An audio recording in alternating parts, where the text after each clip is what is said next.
In this video, I will show you how to reset your oil change required light. All you have to do is start your car or put your key in the second position, and you have info setup and reset button. You have to press reset button first and then press your setup button until you get oil life message on your dash. So now it shows that we have 0%.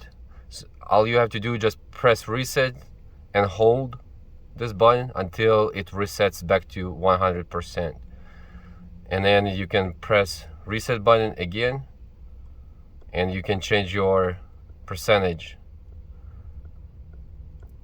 But when you change your oil, you want to change it to 100%, and then you can press info button and it will take you back to your odometer. Thank you for watching. Hope this video was helpful. Subscribe and press thumbs up. Thank you. Bye bye.